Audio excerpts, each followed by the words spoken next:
Alléluia. Voilà. Nous allons aujourd'hui parler d'un autre thème. Après 5 thèmes consécutifs sur le pardon, nous avons bouclé la semaine passée sur le pardon. Aujourd'hui, nous allons parler, étudier un autre thème. Un thème vraiment intéressant que beaucoup d'entre tout le monde connaît, mais qui va attirer notre attention. Ce thème, il est simple. Généralement, on pense le connaître, mais on ne le maîtrise pas. Alléluia. Et le thème d'aujourd'hui, c'est l'amour. Amen. L'amour. Voilà. Donc quand je dis l'amour, je vois déjà les visages qui disent l'amour. Oui, l'amour, c'est l'amour. Amen. Je traite du thème de l'amour aujourd'hui parce qu'aujourd'hui nous sommes le 23 décembre. Et puis d'ici 2 jours, dans beaucoup de pays, des gens vont parler d'autres, si c'est en Angleterre comme nous sommes, ils vont nous parler de Christmas. Dans les pays francophones, ils vont parler de Noël. Donc c'est un moment où on parle de l'amour. Amen. Et tout ça, on va rapporter ça vers la naissance du Seigneur Jésus. Et d'autres vont parler de partage, tout ça. Amen. Donc, c'est ce qui a attiré un peu mon attention. Et puis le Seigneur m'a mis à cœur. Puis j'ai décidé de débattre de ce thème de l'amour. En fait, l'amour, c'est quoi? L'amour, c'est l'expression la plus profonde des sentiments de l'être intérieur. Je reprends. L'amour, c'est l'expression la plus profonde des sentiments de l'être intérieur. Il est aussi une force. Il est aussi une force intérieure qui nous pousse à accomplir ce qui fait plaisir et à obtenir soit l'objet du désir ou, dans le cas de personnes, à se sacrifier pour le bien de l'être qu'on aime ou à la rassurer dans sa fidélité constante et loyale. Ça, voilà un peu ce que définit le dictionnaire. Et c'est pas mal, c'est bon, c'est bien entendu. Et je pense que c'est bien dit. Pourquoi je le dis? Parce que ceux qui ont écrit le dictionnaire, c'est des gens comme nous et moi. Amen. Donc, le dictionnaire dit que l'amour, c'est l'expression la plus profonde des sentiments de l'être intérieur. Donc, ce qui dit l'être intérieur se ressent sur l'être extérieur après. Il dit aussi c'est une force intérieure qui nous pousse à accomplir ce qui fait plaisir. Donc, il y a quelque chose qui est une force qui s'appelle l'amour, qui nous pousse à accomplir quelque chose qui fait plaisir. Bon, là, c'est à discuter, hein. Mais c'est aussi, ça peut être vrai, mais c'est pas aussi trop vrai. Ça peut être aussi vrai. Parce qu'il y a certaines personnes, on dit, sont sadiques. Qu'est-ce qui les fait plaisir? C'est de voir d'autres souffrir ou bien tuer. Donc quand tu me dis que c'est une force intérieure qui fait l'homme agit pour faire plaisir, donc lui, sa force intérieure va le faire du mal, puisque c'est en faisant du mal que ça lui fait du plaisir. Voilà pourquoi ce n'est pas tout 100% vrai. Donc c'est à discuter. Alléluia.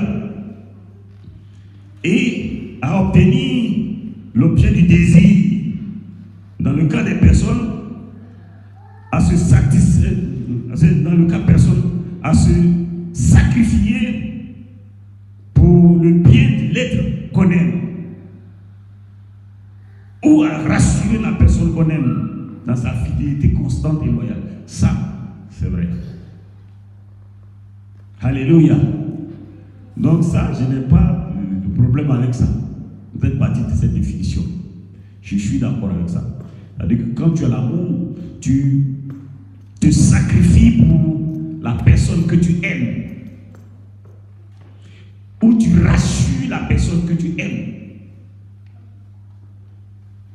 Et puis, tu montres à la personne que tu es fidèle. Et puis tu es loyal. Quand on dit quelqu'un est fidèle et puis il est loyal, c'est quelqu'un qui, quel que soit ce que vous allez faire, ne va jamais vous décevoir. Il peut ne pas être d'accord avec vous sur certains points, mais il est toujours avec vous. C'est son dit être loyal. Alléluia.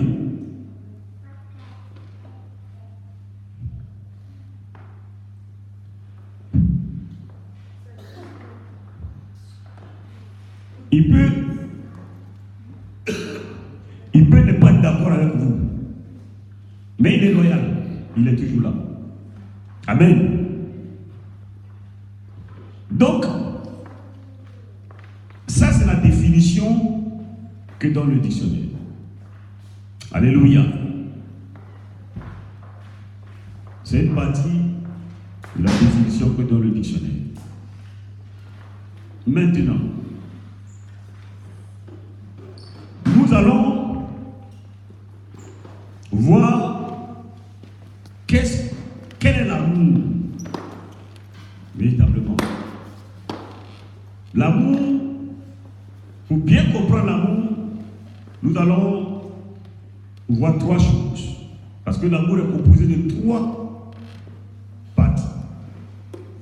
Premièrement, il y a ce qu'on appelle l'amour agapé. Et l'amour agapé vient du mot grec agapao. Et si vous vous souvenez, j'ai prêché sur l'amour agapé ici, en long, en large. Donc l'amour agapé vient du mot grec agapao. L'agapao, c'est l'amour que Dieu a. Et c'est un amour désintéressé. C'est un amour sans intérêt. C'est un amour où tu donnes ce que tu penses. Tu es bien et tu te sacrifies pour ton prochain. Sans attendre en retour un remerciement ou quelque chose quelconque. Alléluia. Donc, l'amour agapao signifie amour rare, élevé.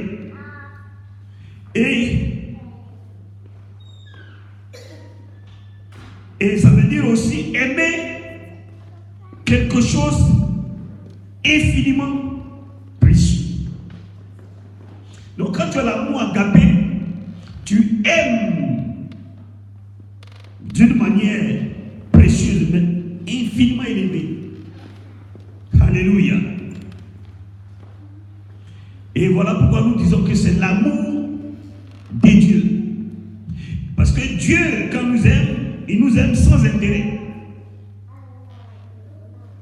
Et il nous aime à un amour élevé. Derrière l'amour de Dieu, il n'y a pas d'autre amour. Amen.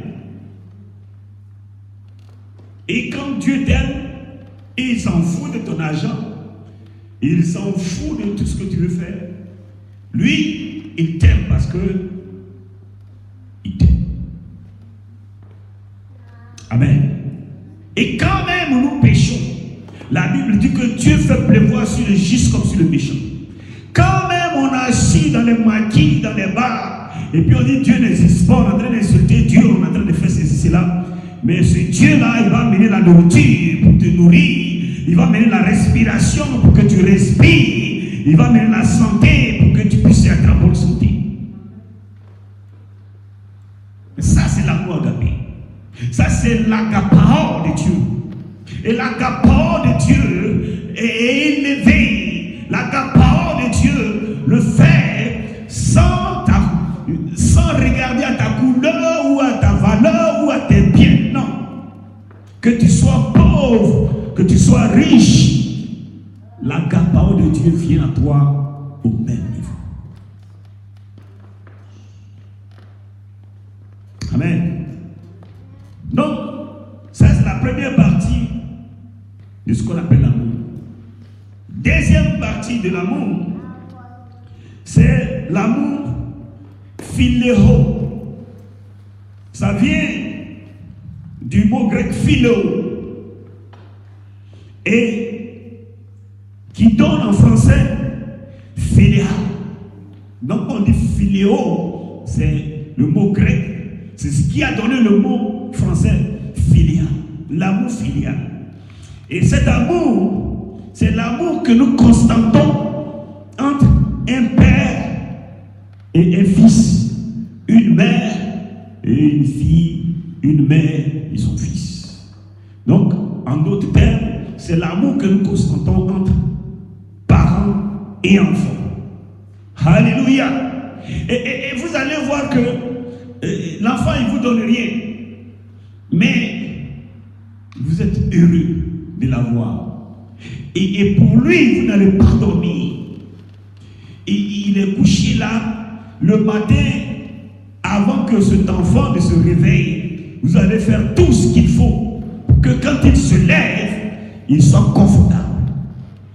Quand il chauffe, c'est vous qui avez des problèmes.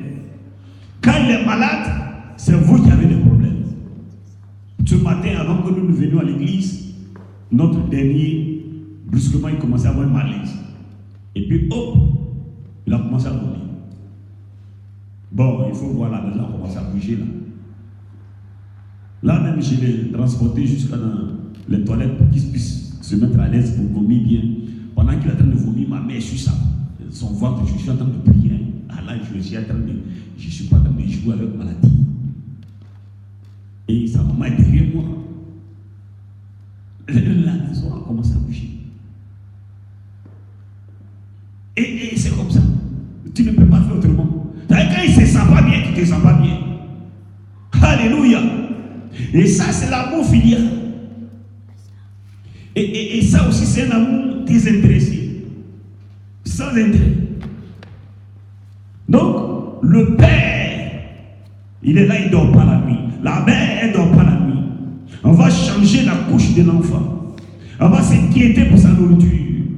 On va faire beaucoup d'acrobaties pour que l'enfant, dans sa vie, réussisse. Alléluia. Voilà les papas qui sont ici. Les mamans qui sont ici savent de quoi je parle. Vous allez aller travailler en Europe, au travail long. Si vous voyez l'Europe est développée, c'est parce que les gens travaillent beaucoup, plus qu'en Afrique. Ici, l'heure de travail en principe c'est 8 heures de temps. Mais ici, nous on ne travaille plus que 8 heures de temps. Moi, pendant cette période-là, depuis que décembre est arrivé, je travaille 14 heures par jour. 14 heures par jour. Mon frère qui est là, il sait que des fois il travaille aussi, même des fois plus que ça. Ainsi que les mamans qui sont là. Et pour les femmes là, c'est grave. Parce qu'elles vont quitter au travail, et puis le travail de la maison va les attendre. Elles ont, on appelle ça full time au travail, et puis elles vont venir à la maison, il y a full time. Donc pour elles-mêmes, peut-être qu'elles travaillent 16 heures. Mais dans tout ça, la nuit tu dors, puis tu veilles, tu dors sur un œil. Quand il dort, tu vas bien le redresser parce qu'il a trop dormi sur un côté. Tu vas le redresser. Alléluia. Et ça, c'est l'amour filial. Et sans intérêt. Amen. Donc, ça c'est la deuxième partie de l'amour. Maintenant, troisième partie de l'amour, on appelle ça l'amour Eros. Aussi, tout ça, ça vient du mot grec. Eros. Qui donne l'amour Eros. Et ça, c'est l'amour intime entre monsieur et madame. Et cet amour, il est important. Parce que c'est à partir de cet amour que Dieu a fait un contrat avec l'homme et la femme. Et c'est dans cet amour que Dieu a mis le mystère de la reproduction de la création sur terre. Voilà pourquoi.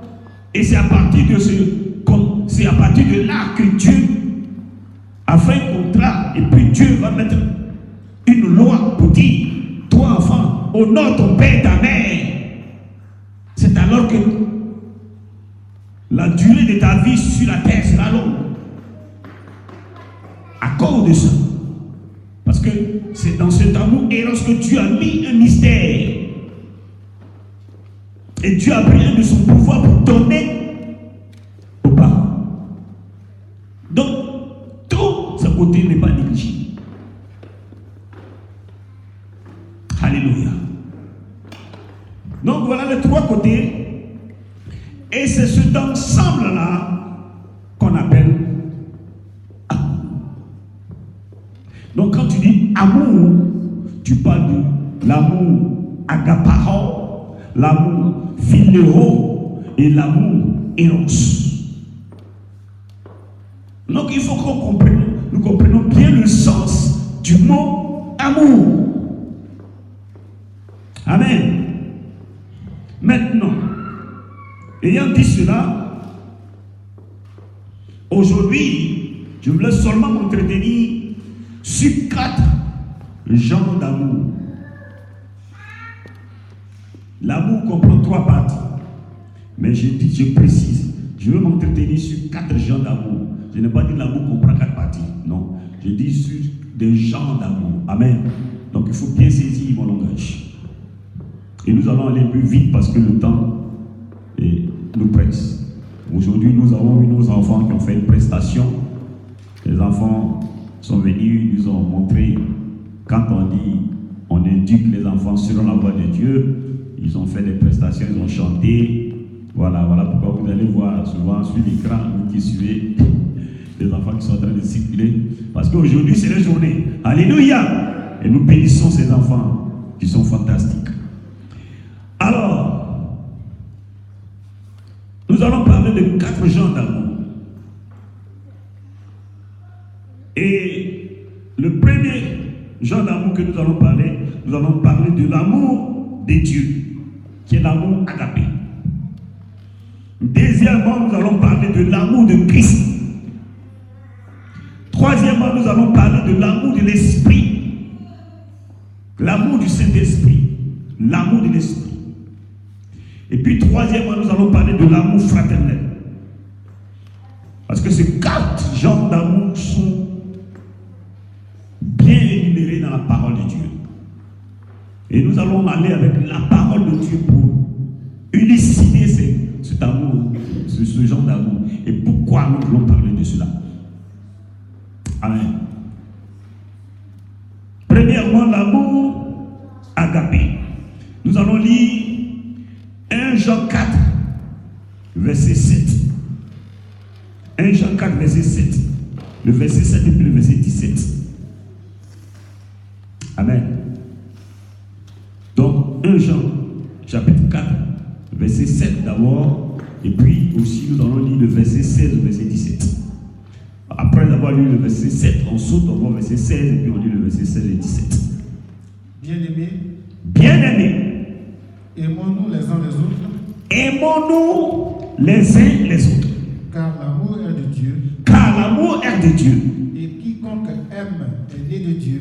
Et quiconque aime est né de Dieu. Et connaît Dieu. Et connaît Dieu. Et nous avons connu l'amour que Et Dieu nous- a pour nous. Et nous avons connu l'amour.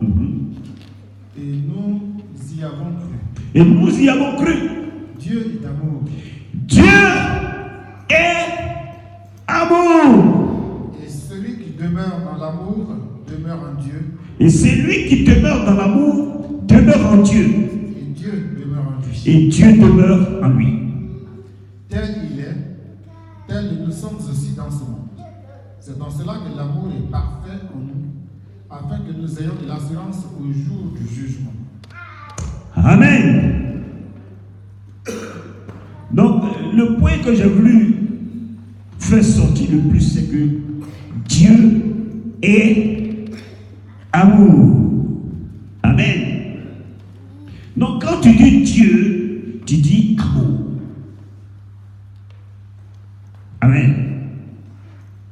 Quand tu dis Dieu, tu viens de dire amour. Parce que Dieu est amour. Et si tu aimes, c'est que Dieu est en toi. Et puis toi, tu es en Dieu. Alléluia. Donc, l'amour agapé consiste à connaître Dieu. Et puis, à aimer Dieu. Alléluia. Et à agir comme Dieu, parce que Dieu est amour. Parce que si tu dis que Dieu est en toi, tu dois agir comme Dieu agit. Amen. Et quand nous lisons Jean chapitre 17, le verset 3, Jean 17, le verset 3, qu'est-ce que Jésus dit? Et là aussi, c'est fantastique. La vie éternelle, Oh, la vie éternelle, ceux qui te connaissent, toi, le seul vrai Dieu, c'est qu'ils te connaissent, toi, le seul vrai Dieu, et celui que tu as envoyé, Jésus-Christ. et celui que tu as envoyé, Jésus-Christ. Donc, quand tu dis j'ai la vie éternelle, c'est que tu connais l'amour, parce que Dieu est amour. Donc, si tu as l'amour, tu as la vie éternelle. Donc, si tu as Jésus, tu as l'amour et tu as la vie éternelle. Voilà pourquoi la Bible dit dans Jean 3,16. Jean 3,16, qu'est-ce que Dieu dit?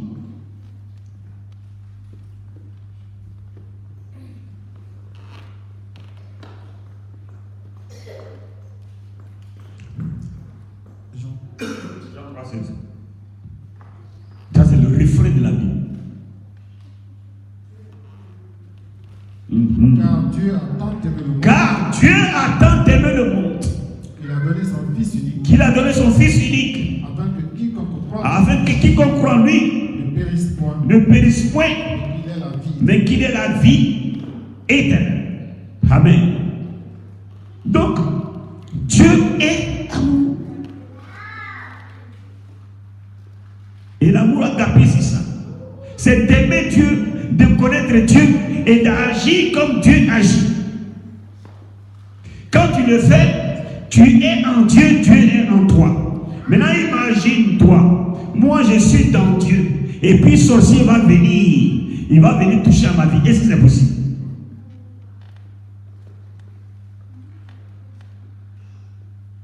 Alléluia. C'est pas possible. Donc quand tu aimes Dieu, c'est déjà une protection. Quand tu aimes Dieu aussi, c'est la vie éternelle, parce qu'il a dit dans les Jean 17, verset 3, le connaître, l'aimer, le pratiquer. C'est la vie éternelle. Oh, la vie éternelle, c'est qu'ils te connaissent, toi, le seul vrai Dieu, et celui que tu as envoyé, son Fils Jésus.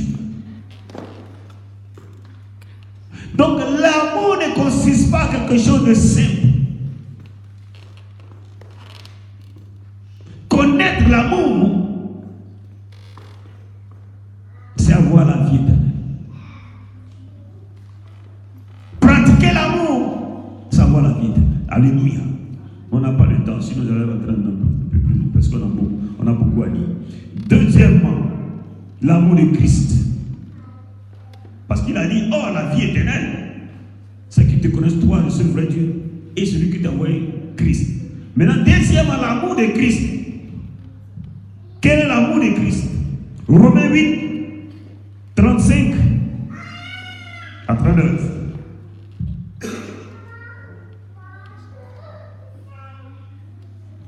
Romains chapitre 8, verset 35, à partir du verset 35.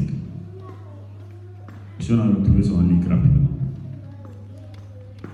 Qui nous séparera de l'amour de Christ? Qui nous séparera de l'amour de Christ? Sera-ce la tribulation ou l'angoisse? Est-ce la tribulation ou l'angoisse? Ou la persécution? Ou la faim? Ou la nudité?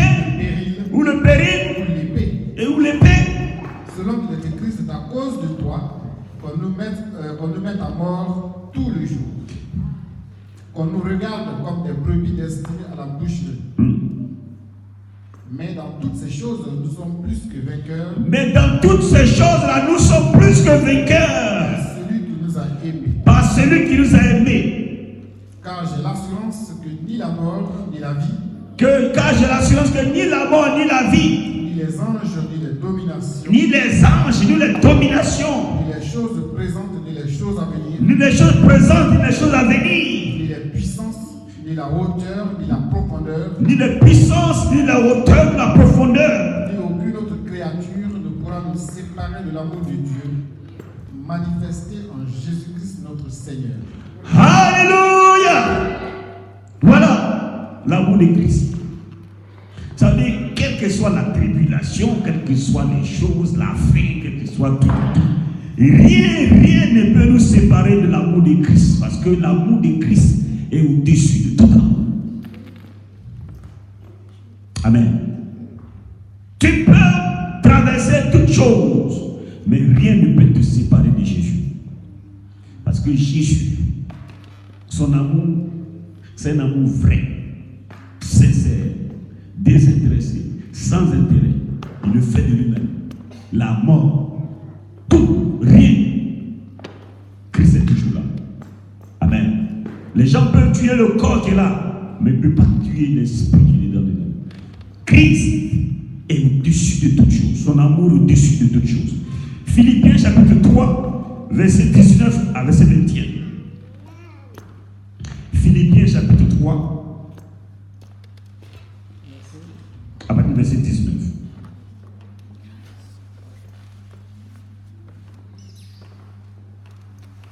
Leur fin sera la perdition. Non, pardon, ce n'est pas Philippiens, Éphésiens. Éphésiens 3, 19.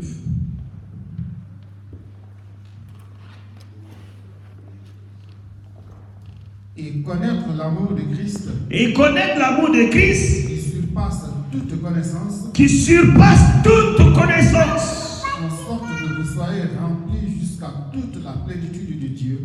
En sorte que vous soyez remplis de toute la plénitude de Dieu. Or, celui qui peut faire, par la puissance qui agit en nous, infiniment au-delà de tout ce que nous demandons ou pensons, à lui est la gloire dans l'Église et en Jésus-Christ, dans toutes les générations, au siècle des siècles. Amen. Amen. Donc, l'amour de Christ, est-ce que vous voyez, surpasse toute chose, toute connaissance. Les gens peuvent créer des bombes, ils peuvent créer des trucs, tout. Mais l'amour de Christ, quand tu as ça, tu es le plus intelligent de la planète Terre. Parce que ça surpasse toute chose. C'est au-dessus de tout. Voilà l'amour de Christ. Et nous devons aspirer à cet amour-là. L'amour de Jésus-Christ. Parce que dans cet amour-là, nous avons toutes choses, nous sommes remplis de toute la plénitude de Dieu. Oh là, j'aimerais que vous saisissiez bien. Il dit ici au verset 19, en sorte que vous soyez remplis jusqu'à toute la plénitude de Dieu. Imagine-toi ce qui fait de Dieu Dieu. L'amour de Christ, quand elle puis remplis-toi le petit être humain que tu es. Dieu assis dans toute sa gloire. Il peut tout, il peut faire tout. Et l'amour de Christ amène cela en toi. Toi qui es assis là. C'est pas extraordinaire ça? Toute la plénitude de Dieu. C'est pour cela que dans le livre de Psaumes, il dit que Dieu s'assied au milieu des petits dieux. Et Jésus dit, mais si Dieu a dit aux êtres humains qui sont des petits dieux, en plus forts que les hommes, quand il parle pas de pharisiens. Donc quand on nous dit que nous sommes des petits dieux, c'est parce que l'amour de Christ vient s'établir en nous et puis mettre toute la plénitude du caractère de Dieu.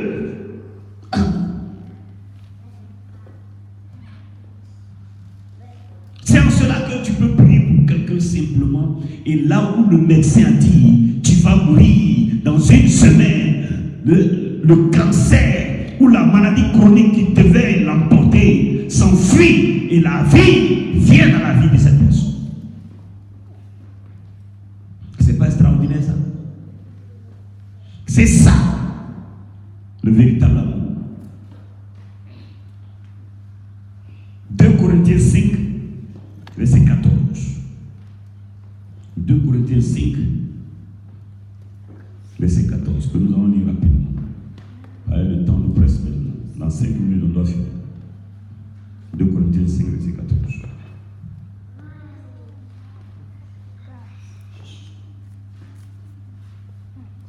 Alléluia. Car l'amour de Christ nous presse. Parce que nous estimons que si un seul est mort pour tous, tous donc sont morts. Nous tous nous sommes morts. Et qu'il est mort pour tous. Et qu'il est mort pour tous. Afin que ceux qui vivent ne vivent plus pour eux-mêmes. Afin que ceux qui vivent ne vivent plus pour eux-mêmes. Pour celui qui est mort et ressuscité pour eux. Pour celui qui est mort et ressuscité pour eux. Ainsi dès maintenant, nous ne connaissons personne selon la chair. Nous ne connaissons personne selon la chair. Et si nous avons connu Christ selon la chair. Et si nous avons connu Christ selon la chair. Maintenant, nous ne le connaissons plus de cette manière. Maintenant, nous ne le connaissons plus de cette manière. Si quelqu'un est en Christ, écoutez ça bien, le verset 17. il est une nouvelle créature. Il est une nouvelle créature. Les choses anciennes sont passées. Voici toutes choses sont devenues nouvelles. Voici toutes choses sont devenues nouvelles. Alléluia. Donc frère, l'amour de Christ fait de toi une nouvelle créature. Les choses anciennes sont passées, tu ne s'en souviens plus. Terminé, nettoyé, essuyé. Tu es une nouvelle créature. Tu es propre, tu es saint, tu es pur. Et Dieu te voit comme une boule de lumière devant sa face. Alléluia. Voilà ce qui produit l'amour de Christ. Voilà pourquoi nous devons aspirer à cet amour.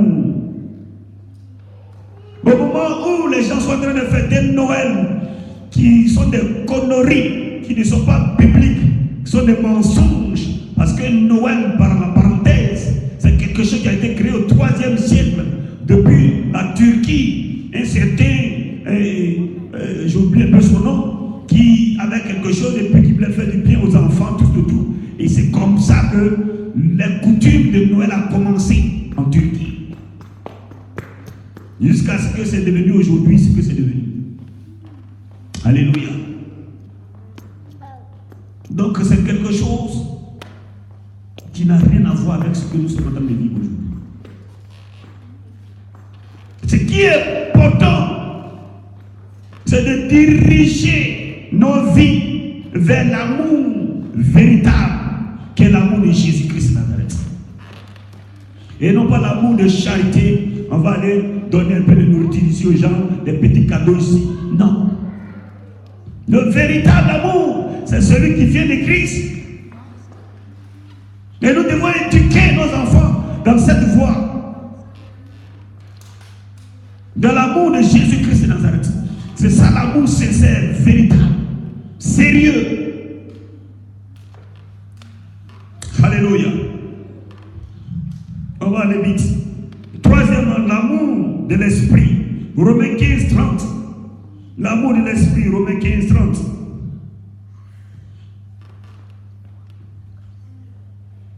L'amour de l'esprit, Romains 15, 30. Attends, tiens. Je vous exhorte, frères.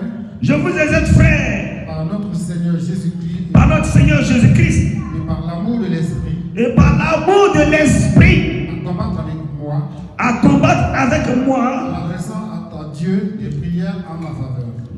Alléluia. Continue. Afin que je sois délivré des incrédules. Afin que je sois délivré des incrédules. De la Judée. Et que les dons que je porte à Jérusalem soient agréés des saints. Amen. Donc, voilà, il y a l'amour de l'esprit. L'esprit de Dieu. L'amour de l'esprit. Et cet amour-là, c'est ce véritable amour-là qui nous permet d'agir.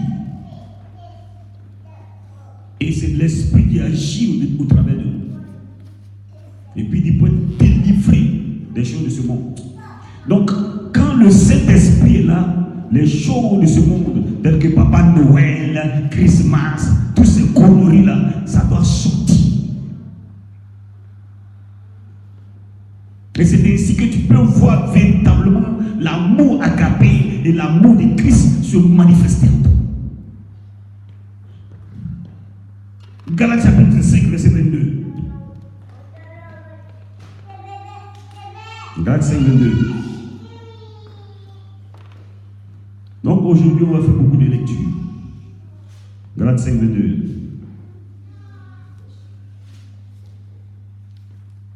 Mais le fruit de l'esprit, c'est l'amour. Mais le fruit de l'esprit, c'est l'amour. C'est l'amour. La joie. La paix. La patience. La bonté. La bénité. La fidélité. La douceur. La tempérance.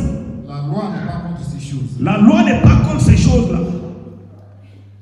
Ceux qui sont à Christ ont crucifié la chair avec ses passions et ses désirs. Ceux qui sont en Christ ont crucifié la chair, ses désirs avec les passions. Si nous vivons par l'esprit, nous marchons selon l'esprit. Si nous vivons par l'esprit, nous marchons selon l'esprit. Alléluia. Donc voilà le fruit. Donc quand le fruit agapao se manifeste, et puis l'amour de Christ se manifeste en toi, il y a ce fruit-là qu'on doit voir, qui est le fruit de l'amour de l'esprit, qui va s'extérioriser. Et c'est ça que les hommes vont voir. Ils vont voir que tu as l'amour. Et pour voir l'amour, ils vont voir qu'il y a la joie qui se dégage sur ton visage. Tu as la paix du cœur. Tu es un homme patient. Tu es un homme bon. Tu es fidèle. Tu es doux. Tu es tempérant. Même quand on marche sur ton pied, tu dis ah, pardon. Alors que c'est sur toi-même sur ton pied, on a marché. C'est le fruit de l'esprit. Alléluia. Voilà le numéro 3, l'amour de l'esprit. Et puis nous allons maintenant terminer avec l'amour fraternel. Romains 12, 10. Romains 12, 10 pour terminer. Parce que nous sommes dans le temps. Maintenant. Alléluia. Romains chapitre 12, verset 10. Et c'est sur ça qu'on va terminer. Par amour fraternel. Par amour fraternel. Soyez pleins d'affection les uns pour les autres. Soyez pleins d'affection les uns pour les autres. Par honneur.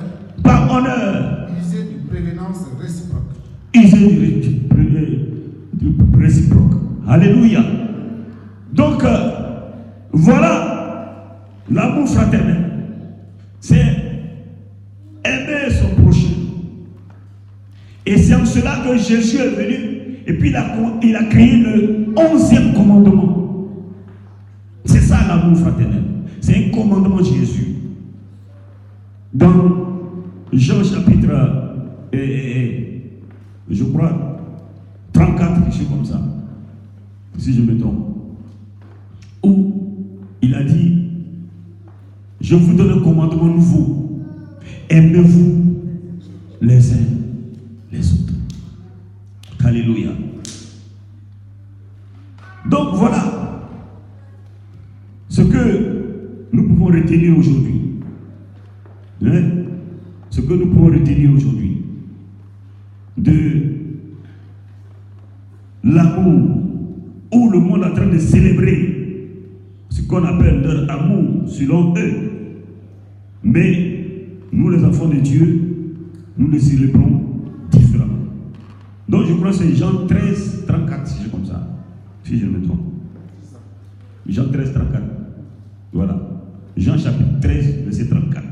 Je vous donne un commandement nouveau. Je vous donne un commandement nouveau. Aimez-vous les uns les autres. Aimez-vous les uns les autres. Comme je vous ai aimé. Comme je vous ai aimé.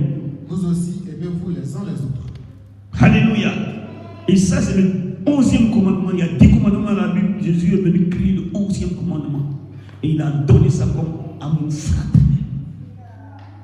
Donc aujourd'hui, nous devons nous aimer les uns les autres. Nous ne devons pas attendre un temps spécifique pour aller faire des cadeaux aux gens. Non. Chaque jour que Dieu te fait, tu dois aimer ton prochain.